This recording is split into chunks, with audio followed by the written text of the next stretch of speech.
Today we are discussing two-sample mean t-tests. This is still section 9.1 in your book. Okay, so back when we learned about the difference between the Z and the T, way back in the confidence interval chapter, we said that we were going to use a Z confidence interval or Z test when the population standard deviations are given. But remember, we use the T confidence interval or the t-test when the sample standard deviations are given.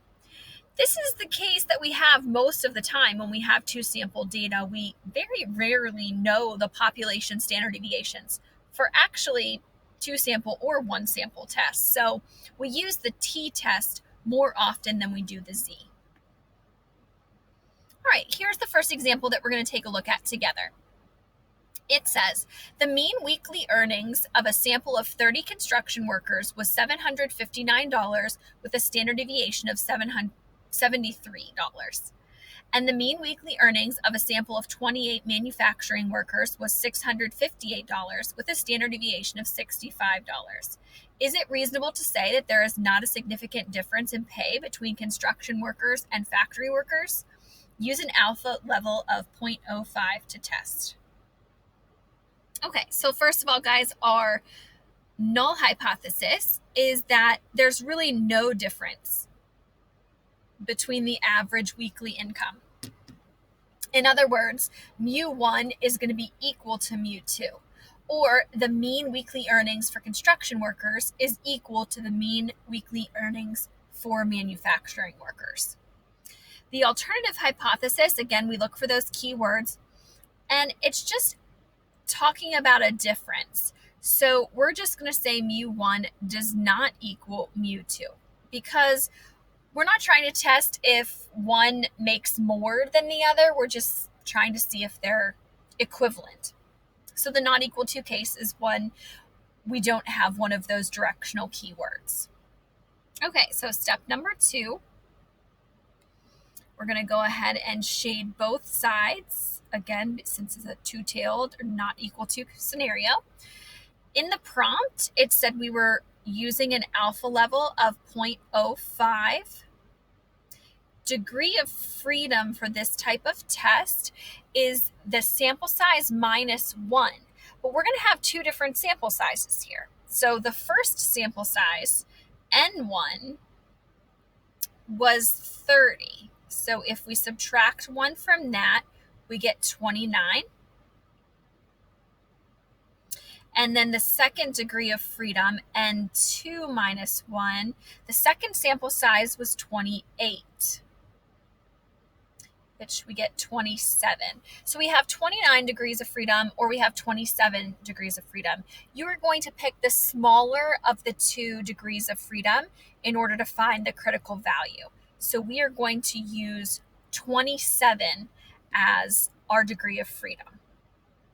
And again, it's alpha of 0.05, and it's a two-tailed test. Okay, so grab those T-charts and take a look at what that critical value would be. All right, so 27 degrees of freedom, an alpha level of 0.05 in the two-tailed section. I'm looking at 2.052 from that T-chart. 2.052. Positive or negative 2.052. That's my critical value or critical values. All right, step number 3, guys.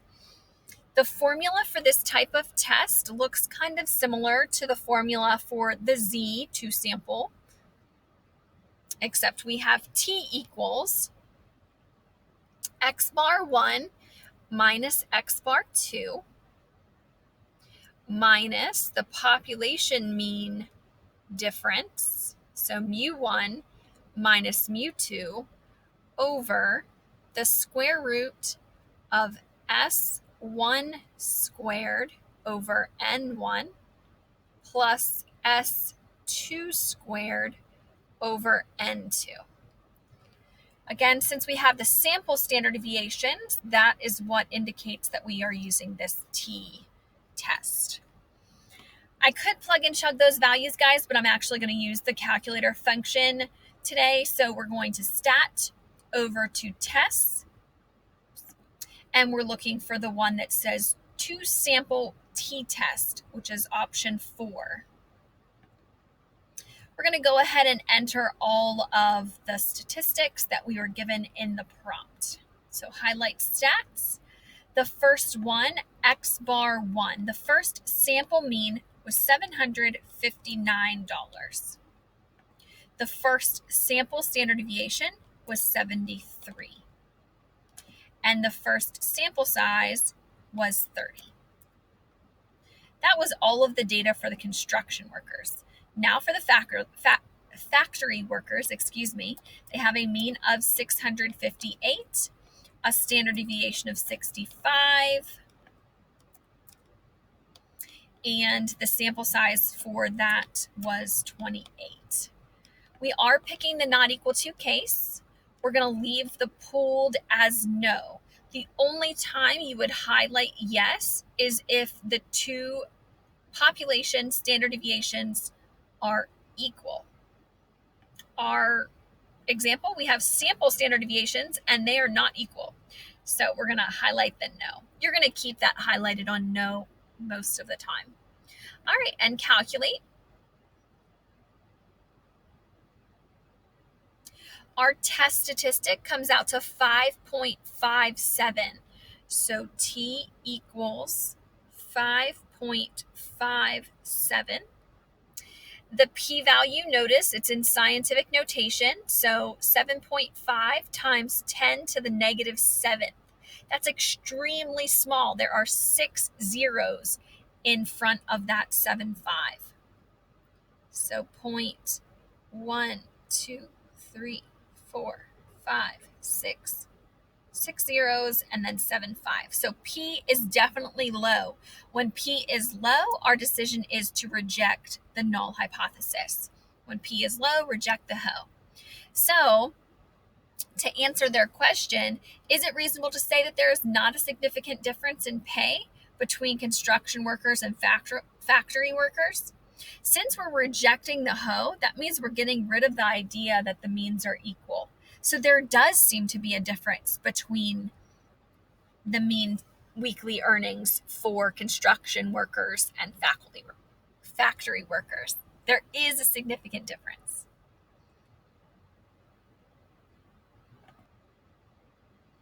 Okay, guys, this second example is the U-Try. So read through that scenario and see if you can complete the 6-step process.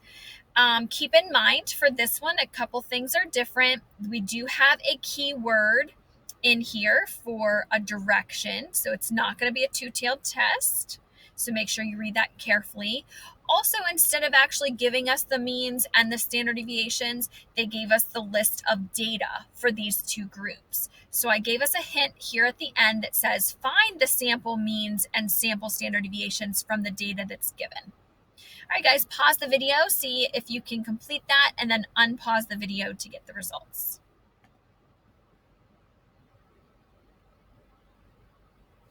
Okay, here are the results of this hypothesis test. So the null hypothesis is mu1 is equal to mu2, or the bonding strength, the mean bonding strength of the modified cement mortar is the same as the bonding strength, the mean bonding strength of the unmodified mortar. The alternative hypothesis is that mu1 is greater than mu2, or the mean modified bonding strength is greater than the unmodified. Step number 2, our critical value. I looked up alpha of 0.05 for 9 degrees of freedom in the one-tailed section. Both samples had sample size of 10, so 10 minus 1 gives us 9. Either way, they're equivalent. So remember, if they're different degrees of freedom, you pick the smaller of the two. But if they're the same, then you just use that one. So 9 degrees of freedom, a one-tailed test under 0.05 alpha is 1.833. I plugged the data into the calculator over here, guys. So stat, edit, and then I put the modified in list 1 and the unmodified in list 2. Now, you can calculate the means and standard deviations by going to stat over to calc, and then one var stats or two var stats. Two var stats will do them each separately, but give you both values at the same time. But I just went over to tests down to the 2 sample t-test, and instead of highlighting stats, I highlighted data. So we talked about that back in the 1 sample t-test section, that we could highlight stats or data. We highlight stats when we have the mean and the standard deviation. We highlight data when we have the list of data. Okay, so list 1, list 2 is where I stored the data. Frequencies are both 1 for each of those. There's just one number of each in the list. We selected the alternative hypothesis of greater than, and then calculate. It gave me a t-test statistic of 9.17. Again, the p-value is in scientific notation, so it's an extremely small p-value. 0.7 before that 2.6. So when p is low, we reject the HO. So we're rejecting the null hypothesis, which if we're rejecting the null hypothesis, that means we're supporting the alternative hypothesis. So to answer their question, test to see if the bond strength is greater for the modified cement mortar.